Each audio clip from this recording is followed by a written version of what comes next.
Baik, kita lanjutkan. Bismillahirrahmanirrahim. Alhamdulillahirabbil alamin. Allahumma shalli wa sallim ala sayyidina Muhammad wa ala ali sayyidina Muhammad.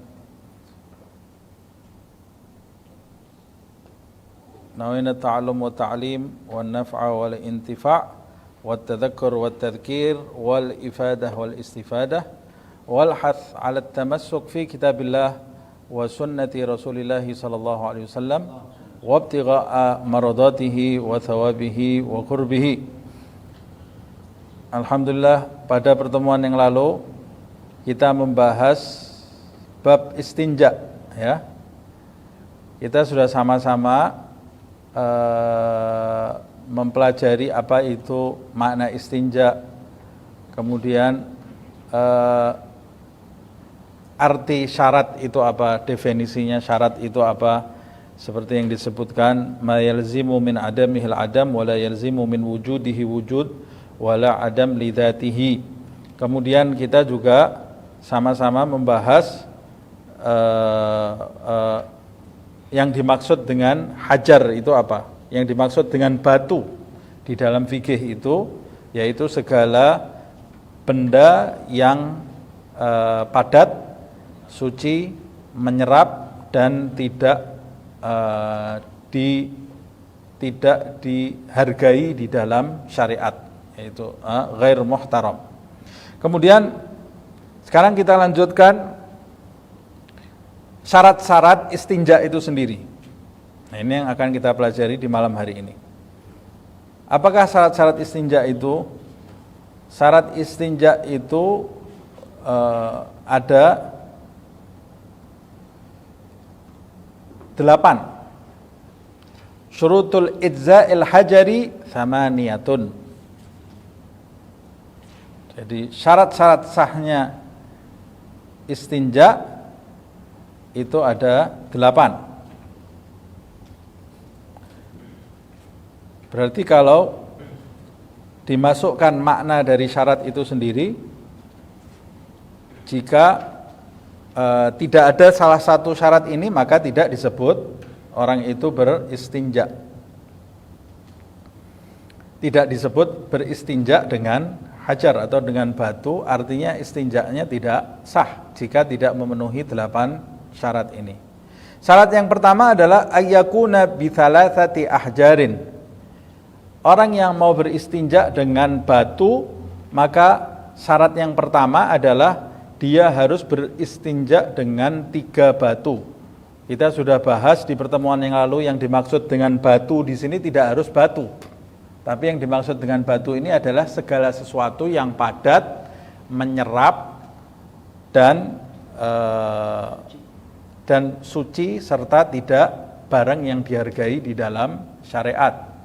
Contohnya ya batu itu sendiri, atau tisu yang sering digunakan di toilet itu bisa memang disahkan orang beristinja menggunakan tisu tersebut walaupun di depannya ada air. Jadi batu untuk istinja itu tidak seperti tayamum untuk wudu. Kalau orang mau bertayamum di depannya ada air, dia tidak boleh bertayamum kecuali kalau karena sakit. Kalau karena sakit walaupun di depannya ada air dia boleh bertayamum. Tetapi kalau batu, beristinja dengan batu, asal memenuhi 8 syarat ini, walaupun di depannya ada air, tetap sah istinjanya dan dia menjadi suci. Walaupun jika disuruh memilih, seperti yang kita bahas di pertemuan yang lalu, jika disuruh memilih mana yang lebih utama, beristinja menggunakan batu atau menggunakan air, jika ada air, maka menggunakan air tentu saja lebih utama daripada menggunakan batu. Sebab jika istinja menggunakan air akan menghilangkan najis itu sendiri dan bekas-bekasnya. Bekas-bekas najis itu akan hilang. Kalau beristinja menggunakan batu, najisnya hilang tapi bekasnya masih tersisa. Bekasnya akan tersisa walaupun sudah disahkan secara syar'i. Dan yang lebih sempurna lagi, istinja itu sekaligus menggunakan 2 alat istinja ini, yaitu pertama menggunakan batu, kedua menggunakan air sekaligus. Jadi seperti kebiasaan penduduk Kuba menurut sebagian ulama ya, penduduk Kuba itu sebelum hijrahnya Nabi, sebelum masuk waktu Nabi hijrah ke Madinah, sebelum masuk ke kota Madinah, dia berdiam terlebih dahulu di Kuba dan kemudian membangun masjid. Dan kebiasaan penduduk Kuba itu adalah jika dia istinja terlebih dahulu menggunakan batu, kemudian baru diguyur atau dibasuh dengan air. Nah, ini lebih bersih. Sekarang memudahkan, kita kemana-mana bisa membawa tisu kalau mau menggunakan keutamaan ini. Setelah selesai buang hajat, bersihkan dulu dengan tisu itu, kemudian basuh dengan air. Nah, tetapi syarat-syaratnya kita harus tahu. Yang pertama harus dengan 3 batu. Nah, apa yang dimaksud dengan 3 batu itu? Yang dimaksud dengan 3 batu itu tidak harus memiliki 3 batu untuk beristinja. Tapi yang dimaksud dengan 3 batu itu adalah 3 usapan. 3 usapan, dan setiap usapan harus menggunakan bagian yang berbeda-beda. Tidak boleh bagian yang sama digunakan untuk mengusap tempat keluarnya najis tadi, tempat keluarnya hajat kecil tadi ya, atau hajat besar tadi. 3 kali usapan itu bisa menggunakan 3 batu, bisa menggunakan 3 bidang, walaupun 1 batu 3 sisi, bisa menggunakan 1 sisi tetapi di tempat-tempat yang berbeda, bisa juga. Umpamanya tisu itu 1 sisi ya, tapi di tempat-tempat yang berbeda bisa saja digunakan. Atau batu, 1 sisinya lebar umpamanya, dia bisa menggunakan 1 sisi itu untuk 3 kali usap, maka sudah disahkan. Umpamanya 1 usapan di bagian pojok sana, 1 usapan di bagian pojok sana, 1 usapan di bagian pojok yang lain. Batu yang digunakan sekali lagi harus menyerap. Nah,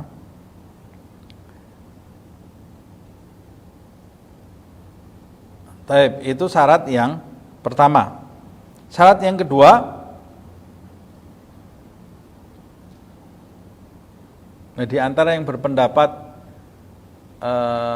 boleh beristinja menggunakan benda-benda yang bisa mengganti fungsi batu, di antaranya yang berpendapat itu adalah Imam Nawawi ya. Imam Nawawi. Makanya kita kemudian boleh beristinja menggunakan kertas umpamanya, menggunakan tisu, asal memenuhi syarat-syaratnya. Kemudian yang kedua, wa ayyunggiyal mahal.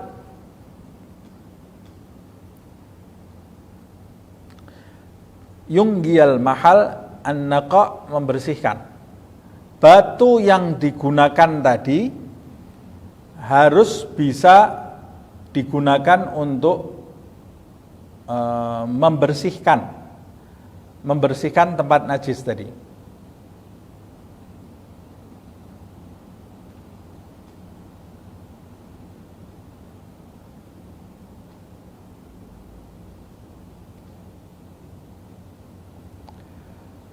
Artinya dengan 3 kali usapan, 3 kali usapan tadi di syarat yang pertama itu minimal harus menggunakan 3 kali usapan, walaupun umpamanya sudah bersih dengan 1 usapan, tetap harus dengan 3 usapan.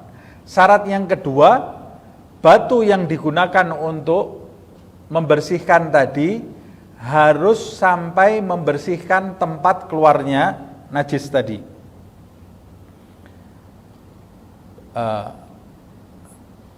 Kalau sampai ternyata 3 usapan belum juga membersihkan najis, ternyata masih ada sisa najis, maka dia harus menambah usapannya tadi dan disunahkan tambahannya dalam bilangan ganjil. Disunahkan dalam bilangan ganjil. Umpamanya sudah 3 kali usapan masih belum bersih najisnya, maka dia harus menambah usapan tadi. Nah, yunggiyal mahal, al mahalla, mahal itu artinya tempat. Maksudnya batu yang digunakan untuk membersihkan tadi harus bisa membersihkan tempat. Yang dimaksud tempat di sini adalah tempat keluarnya hajat kecil dan hajat besar tadi. Nah, tempat keluarnya hajat kecil dan hajat besar itu adalah kubul dan dubur. Nah, yang dimaksud kubul dan dubur itu yang bagian mana? Kan kubul itu sendiri ada beberapa bagian. Mana yang disebut kubul yang harus dibersihkan dengan dengan batu tadi. Dan bagian dubur itu bagian dubur yang mana yang bisa dibersihkan dengan batu. Nah, kalau laki-laki, ini kalau sudah membahas masalah seperti ini tidak boleh malu lagi kita ya, harus membahas secara gamblang, karena kalau tidak dibahas secara gamblang abu-abu nanti kita pulang tidak paham, mereka-reka ya. Dan pembahasan seperti ini juga sudah dibahas oleh Nabi Muhammad SAW, dibahas oleh para ulama. Ini bukan hal yang tabu, bukan hal yang memalukan. Nah, mana bagian kubul yang harus diusap dengan batu sehingga bersih tadi? Bagian kubul itu bagi laki-laki, kubul itu pelepasan bagian depan, kemaluan bagian depan. Bagi laki-laki yang harus diusap adalah ra'sud dzakar, kepala dari kemaluannya. Jadi kepala dari kemaluan laki-laki itu, di situ terdapat tempat keluarnya buang hajat tadi, maka di tempat itu harus diusap sebanyak 3 kali minimal sampai bersih. Kalau belum bersih, maka harus diusap lebih dari 3 kali dan dianjurkan ganjil. Sedangkan bagi wanita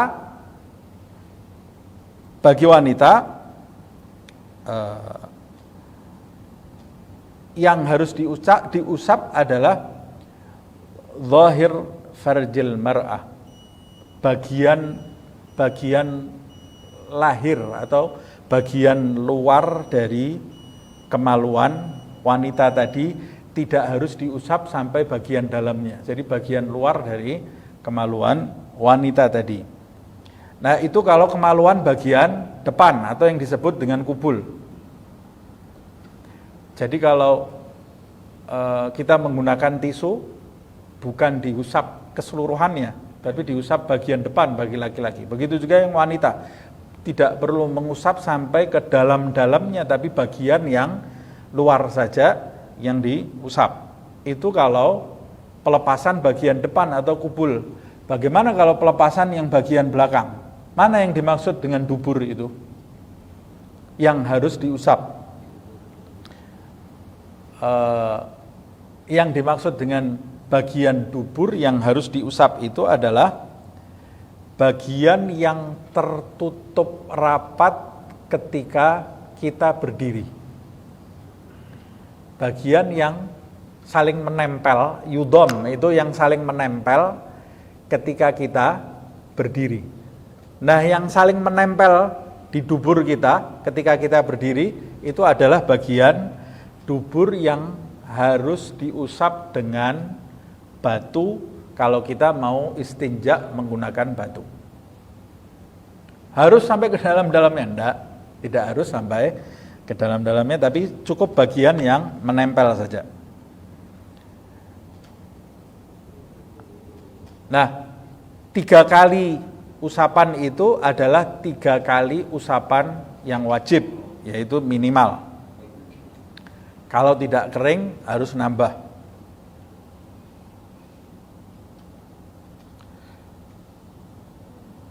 Kemudian syarat selanjutnya lagi, jadi syarat pertama tadi harus dengan 3 batu atau 3 usapan. Syarat kedua dengan 3 batu tadi, 3 usapan tadi harus sampai bersih. Nah, kalau tidak bersih harus ditambah. Nah, syarat yang ketiga, wa alla yajiffan najas. Wa alla yajiffan najas, najis itu tidak menjadi kering sebelum diusap.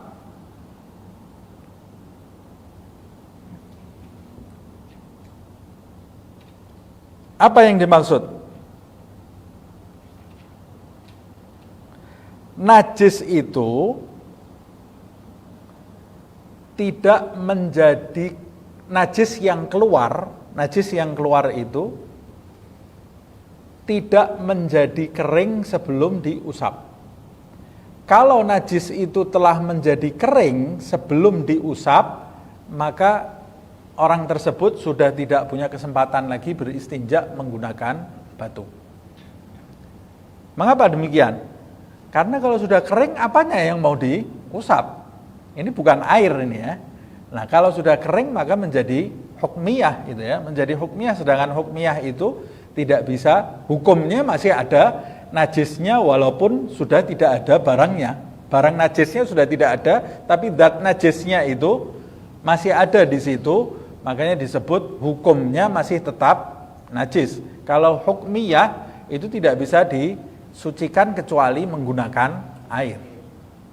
Kalau sampai umpamanya dia buang air kecil, lalu kemudian dia mencari tisu, dalam prosesnya mencari tisu, ternyata kemudian najisnya menjadi kering, maka dia sudah tidak bisa menyucikan lagi dengan tisu atau dengan batu. Jadi kalau tidak bisa disucikan dengan tisu atau batu, apa yang harus dilakukan? Ya harus disucikan dengan air. Kalau tidak disucikan dengan air, ya dia tetap najis. Dia wudhu tidak sah. Nah, atau najis itu tidak kering jika terdapat di dubur. Jadi najis yang bisa dibersihkan di dubur itu mulawath. Mulawath itu yang bisa, yang agak cair gitu ya, yang lembek gitulah. Tapi kalau najis yang di dubur itu sudah kering, kalau sudah kering sudah tidak bisa lagi dibersihkan najisnya menggunakan tisu, tapi harus dengan air.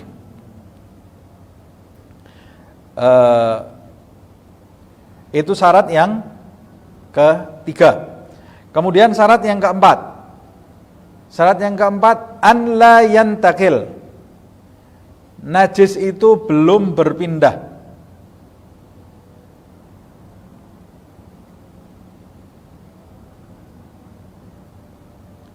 Maksudnya najis itu belum berpindah, najis itu masih ada tetap di tempat keluarnya buang hajat kecil dan besar tadi. Kalau sampai najis itu berpindah, ngalir itu ya, mengalir najis itu. Kalau orang Jawa bilangnya delewer, ngalir gitu ya. Najisnya itu ngalir. Kalau ngalir najis itu keluar dari batasan tempat keluarnya najis itu, walaupun bagi laki-laki masih dalam batas kepala kemaluannya, dia sudah tidak bisa beristinja lagi menggunakan tisu atau batu. Sebab tisu atau batu itu hanya bisa membersihkan najis yang ada di tempat keluarnya najis. Kalau dia sudah mengalir, umpamanya dari ujung tempat keluarnya najis, kemudian ngalir ke bawahnya sini, ya ini sudah tidak bisa lagi dibersihkan dengan tisu atau batu. Begitu juga najis yang keluar, hajat kecil yang keluar dari kemaluan wanita, walaupun belum keluar melebihi tempat keluarnya,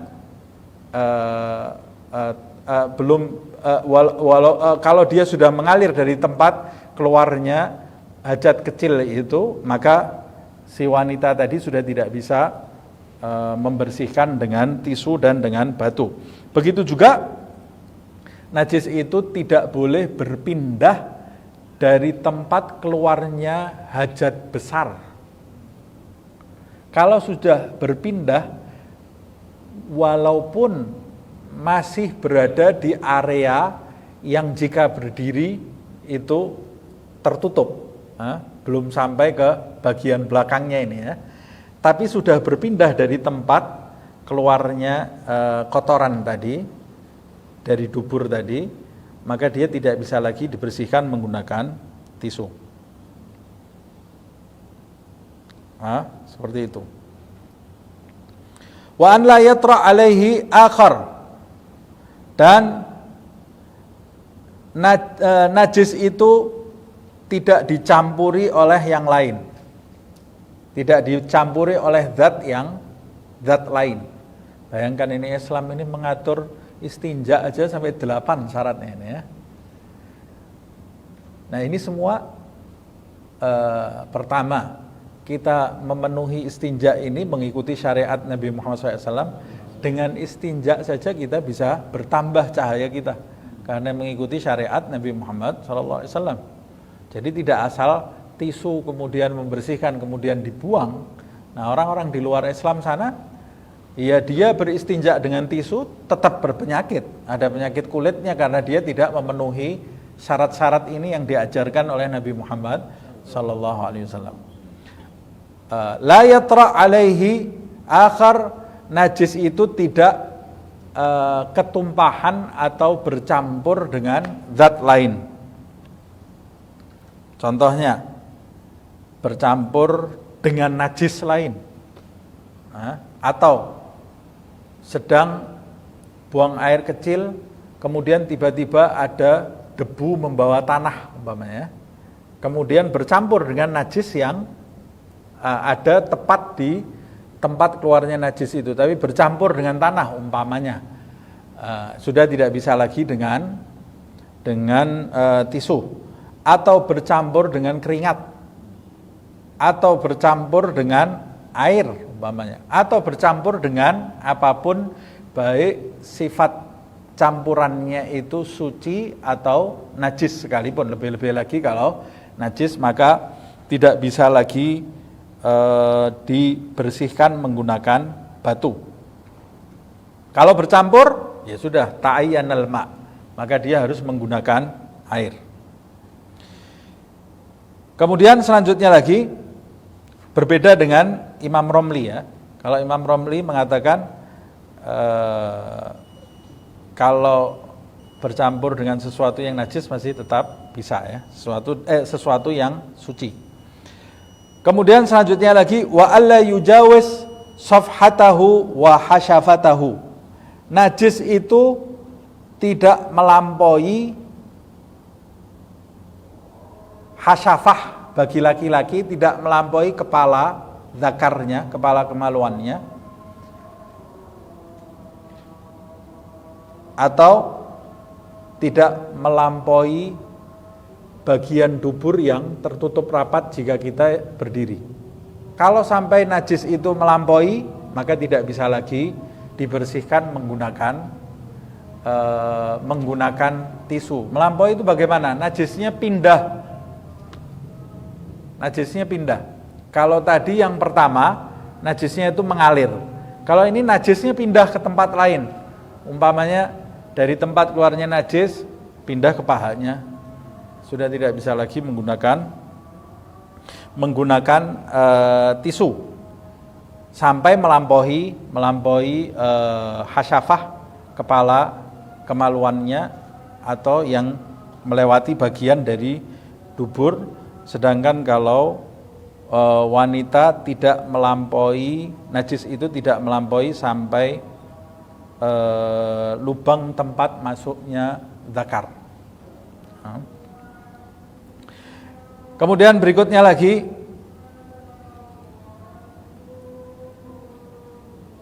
wala yusibuhu ma'un, tempat keluarnya najis itu tidak terkena air. Nah, kalau dia terkena air, ya sudah, berarti dia sudah suci dari najis, apalagi yang harus dibersihkan. Jadi kalau orang mau menyucikan, mau beristinja menggunakan batu, kemudian dia mendahulukan air terlebih dahulu, maka dia tidak dapat sunnah menyucikan dengan batu, karena dengan mengguyurnya menggunakan air, maka istinjaknya sudah terpenuhi. Istinjaknya sudah terpenuhi. Nah, wa antakunal ahjaru tahiratan. Batu yang digunakan itu harus benar-benar batu yang suci. Ini sebetulnya sudah kita bahas di dalam syarat-syarat batu tersebut ya.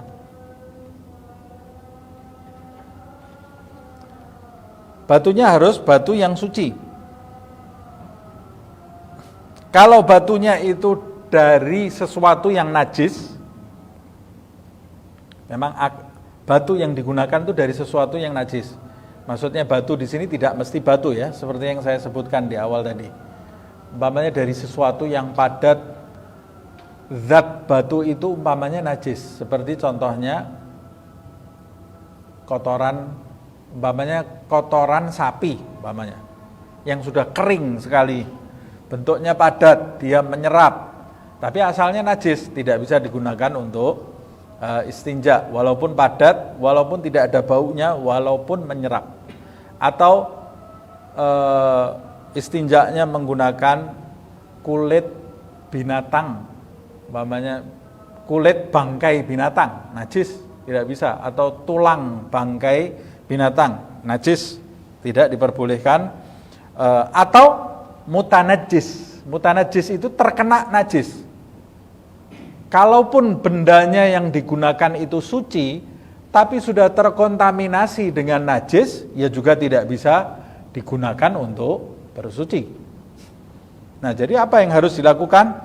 Kalau benda itu najis, yang digunakan untuk istinja ternyata bendanya najis, ya sudah buang, tidak bisa digunakan untuk istinja.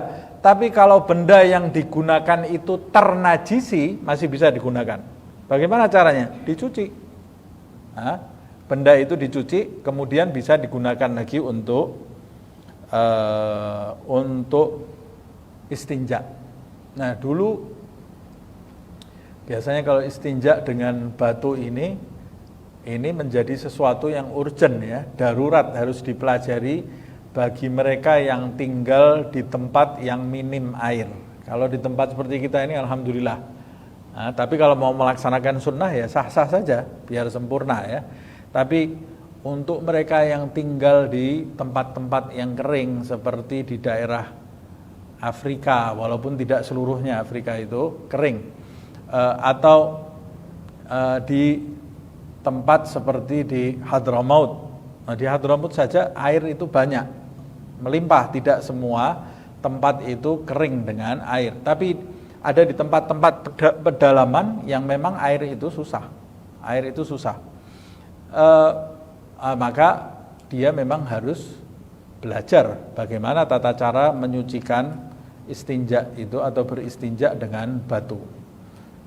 Nah, dulu di pondok-pondok pesantren di zaman dulu, bahkan di rumah-rumah di daerah pedalaman di Hadramaut itu, setiap kamar mandi itu ada tempat untuk buang hajatnya, kemudian di sebelahnya ada tempat batu. Ada tempat batu. Jadi sudah disediakan batu untuk istinja. Nah, kemudian batu yang digunakan itu diletakkan di satu tempat. Jadi batu yang sudah dipakai tidak dikembalikan di tempat batu yang belum dipakai. Nah, jadi kalau di pesantren-pesantren zaman dulu itu murid-murid yang berkhidmah itu ada berkhidmahnya kalau zaman sekarang paling di dapur atau bersihkan kamar mandinya, bersihkan lantai umpamanya. Tapi kalau zaman dulu ada yang bagian nyuci batu yang bekas istinja. Nyuci batu bekas istinja, bayangkan. Nyucinya pasti pakai air. Tapi kalau dicuci kan bisa digunakan lagi gitu ya. Kalau nyuci batunya itu kan membutuhkan air yang tidak banyak daripada istinjanya menggunakan air.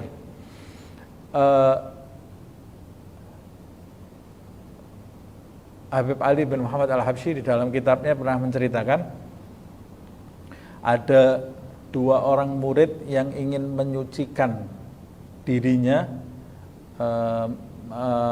meluruskan rohaninya, melakukan perjalanan rohani, ingin mendekatkan diri kepada Allah Subhanahu wa ta'ala. Dua orang murid ini bersahabat,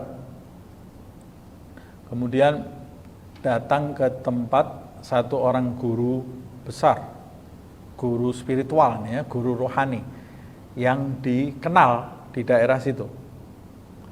Dia datangi dari kota lain, dia berangkat bersama, saling bersahabat ini ya, bertemu dengan guru itu. Kemudian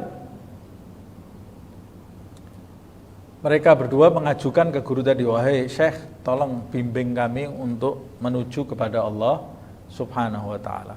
Baik, diterima oleh Syekh ini. Kemudian dua-duanya dibimbing. Sahabatan dari kecil ya.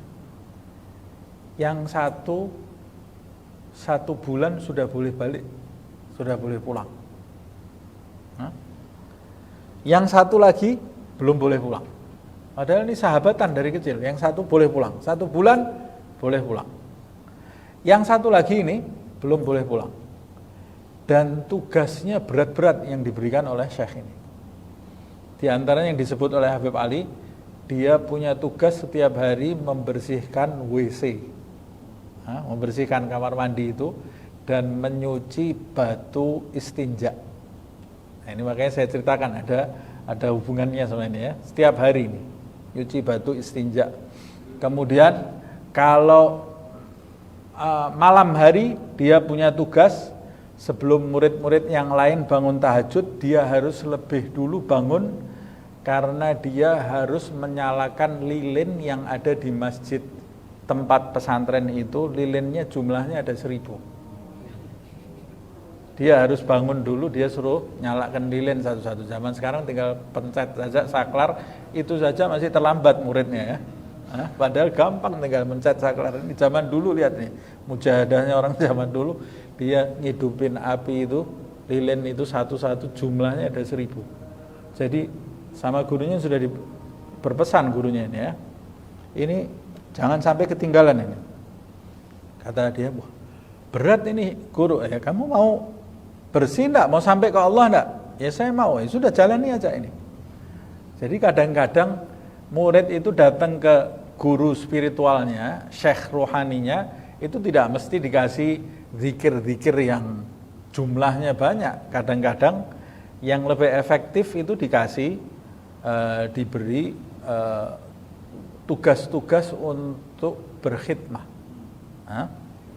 Bahkan tugas berkhidmah itu lebih cepat menaikkan seorang murid mendekat kepada Allah Subhanahu wa ta'ala, kadang-kadang lebih cepat daripada tugas zikir. Sebab tugas zikir itu kadang-kadang murid itu zikir sama ujub, sama bangga diri ya. Wah, hebat ini. Tapi kalau berkhidmah, melayani orang, berarti dia pada saat itu sedang menjadikan dirinya pelayan di depan orang, itu menjadikan dirinya ini unggul sifat rendah hati di dalam dirinya dan menundukkan kesombongan di dalam hatinya. Makanya disebutkan oleh seorang ulama, man khadam gadam. Siapa yang berkhidmah, dia itu ada di barisan terdepan. Yang berkhidmah melayani orang itu justru ada di bagian yang paling depan. Ada juga ungkapan sayyidul qaum khadimuhu. Pemimpinnya suatu kaum adalah pelayannya. Jadi pelayan itu adalah pemimpin. Mau makan, nggak ada yang mulai makan sebelum pelayan yang tentukan, ya kan? Pelayan yang menyediakan. Berarti pelayan itu pemimpin dalam segala hal. Tapi artinya yang dimaksud di situ adalah pemimpin itu sifatnya melayani. Atau orang yang mau jadi pemimpin punya kedudukan tinggi, maka dia harus siap melayani umat. Kalau mau jadi raja lain lagi. Kalau raja itu dilayani, tapi kalau pemimpin itu sayyid, seorang sayyid, dia itu melayani, bukan dilayani. Nah, kembali kepada kisah tadi. Akhirnya dia tinggal bersama syekh itu selama 10 tahun. Temannya seminggu sudah boleh keluar, dia tinggal sama syekh ini 10 tahun. 10 tahun, bayangkan ya. Jadi orang membersihkan jiwa itu tidak sama satu dengan yang lain. Sampai suatu hari istiqomah nih, 10 tahun dia jalankan terus itu tugasnya. Suatu hari kata Habib Ali, dia itu bangun terlambat. Murid tadi ini bangun terlambat, sudah waktunya murid-murid yang lain ke musola, dia belum menyalakan lilin. Padahal ini masih 1000 lilin yang menyalakan ini ya. Lari dia ke musola sambil kebingungan. Kebingungan dia. Kemudian tiba-tiba syekhnya muncul. Kenapa kamu kebingungan? Nah ini, belum ada yang nyala ini lilin, sebentar lagi teman-teman saya bangun masuk ke masjid, saya tertidur wahai syekh karena kelelahan. Kata syekhnya, sekarang sudah waktunya kamu menyalakan lilin dengan cara yang baru. Loh, bagaimana caranya? Coba jentikan jari kamu. Jarinya dijentikkan, lilinnya 1000 nyala semuanya. Wah ini sudah waktunya kamu pulang. Loh, kok bisa seperti itu? Itu namanya karomah. Karomah itu ada, yang tidak percaya karomah berarti dia tidak baca Al-Quran gitu ya. Wong umatnya Nabi Sulaiman saja kursinya Ratu Balqis dari Yaman bisa dibawa ke Palestina. Dari Yaman itu sebelum Nabi Sulaiman kedip, kursinya Ratu Balqis sudah sampai di Palestina, apalagi umatnya Nabi Muhammad SAW. Karomah itu ada. Tapi keramat-keramatan juga ada, pura-pura keramat zaman sekarang ini ada.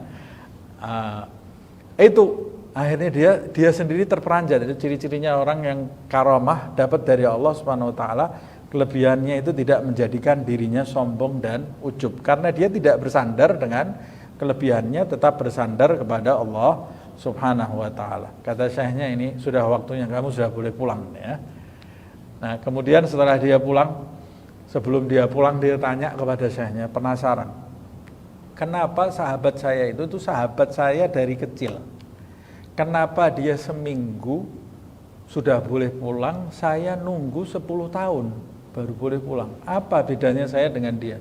Kata gurunya, kalau secara fisik kamu tidak ada bedanya. Tapi kalau secara batin, teman kamu itu, kalau diumpamakan teman kamu itu datang ke saya sudah bawa kayu, bawa minyak, bawa korek, kata gurunya. Jadi sudah lengkap. Jadi datang ke saya tinggal apa itu? Ngecas gitu ya. Ngejres kalau bahasa ini ya. Tinggal saya nyalakan apinya, sudah muncul apinya.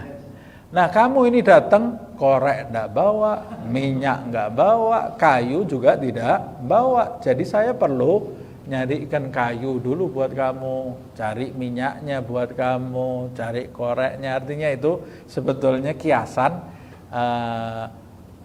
sampainya seseorang kepada Allah Subhanahu wa taala itu tergantung mujahadahnya, walaupun di depan seorang guru. Tapi seseorang yang di depan seorang guru yang tepat, maka itu akan menjadikan jalannya lebih mudah. Nah, ini diantara kisah yang berkaitan dengan hajar ini ya, dengan istinja.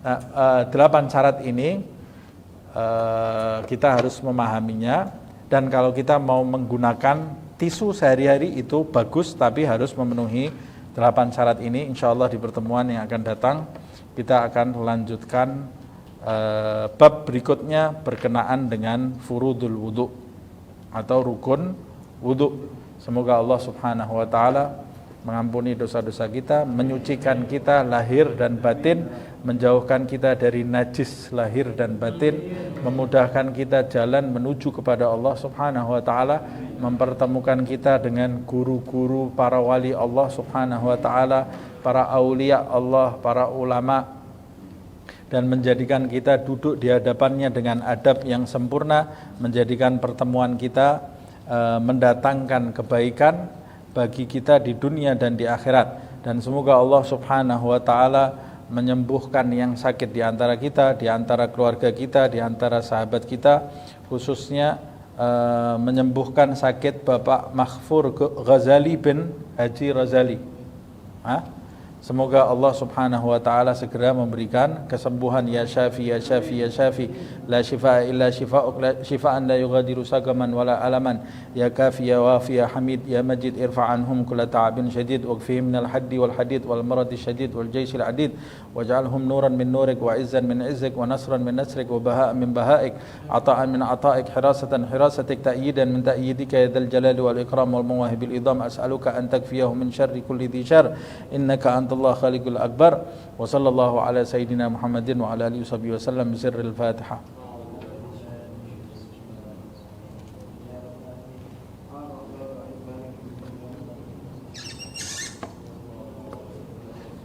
Ya Rabbana a'tarafna bi annana اقترفنا وأننا أسرفنا على لظى أشرفنا فتب علينا توبة تغسل لكل حوبة واستر لنا العورات وآمن الروعات واغفر لوالدينا ربي ومولودينا والأهل والإخوان وسائر الخلان وكل ذي محبة